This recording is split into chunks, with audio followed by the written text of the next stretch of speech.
I'm sick and tired of terrorists being known to authorities. It seems to happen pretty much all the time. I think we need to get tougher. Should we reintroduce the death penalty for terrorists who plot to kill? The rogues gallery of murderous Islamist extremists who were supposedly under observation or, at the very least, had been flagged to the attention of our security services makes for grim reading.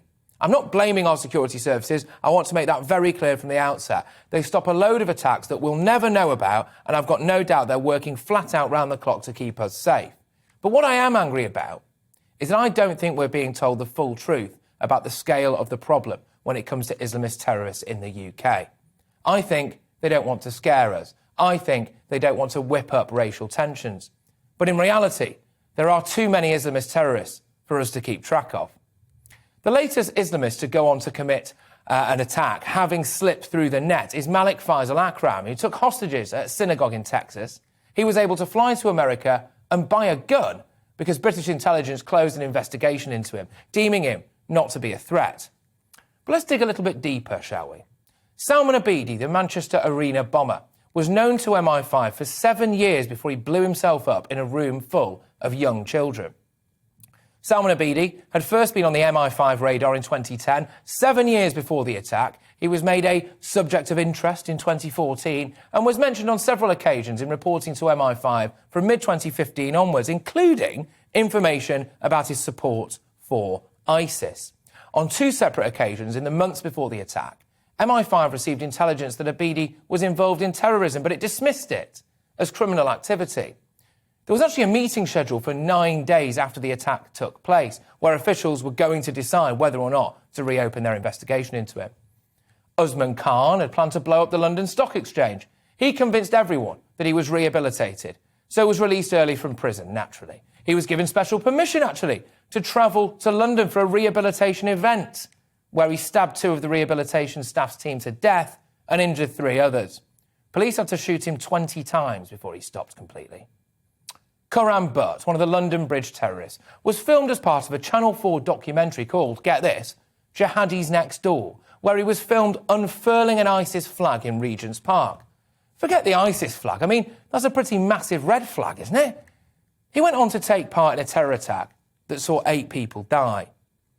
Michael Adebolajo, the man who slaughtered Fusilier Lee Rigby in Woolwich in 2013, was linked in 2003 to the banned organisation Al-Muhajirun. 3 years later, he was arrested outside the Old Bailey during a protest over the trial of Islamic activist Mizanur Rahman. In 2010, he was arrested in Kenya on suspicion of trying to train with the Al-Shabaab terror group. 3 years later, he killed Lee Rigby because he was still allowed to walk the streets as a free man. Giving these people any kind of freedom whatsoever is dangerous. Just look at the Streatham terrorist, Sudesh Aman. He was under near 24-hour surveillance, but was still able to nip into a shop, buy a knife and stab 2 people before being shot dead. Why was that allowed? Why take the chance? Why give him the freedom? All those resources, all that manpower, the time, the energy.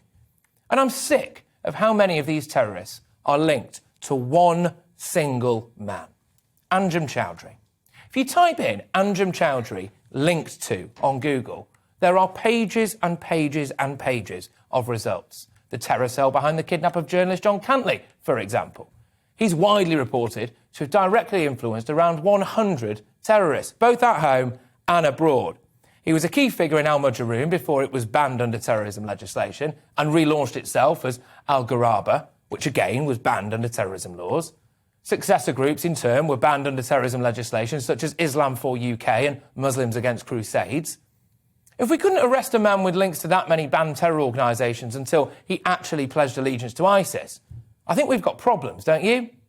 This guy was acting as a cancer, spreading terror like ringworm throughout society.